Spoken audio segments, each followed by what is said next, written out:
Hello everyone, welcome back. In this video, I will show you how to stake CRO using the crypto.com app. In order to do this, you first have to launch your crypto.com mobile application, and once you are on the home page, you need to tap on these three horizontal lines in the top left hand corner.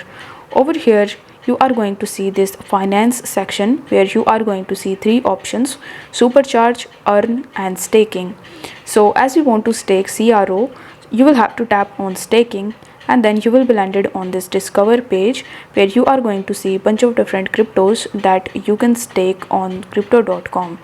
You will notice that among these cryptos, Chronos is one of them.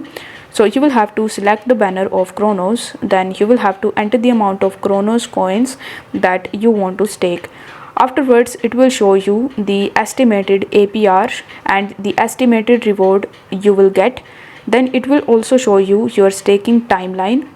It simply means that when you are staking and when your activation is started and when you will get your first reward. After entering the amount, you just have to check this box in the bottom, and then you need to tap on confirm stake. This way you will be able to easily stake CRO using crypto.com app. If the video was helpful, then don't forget to like the video and subscribe to the channel. Thank you so much for watching.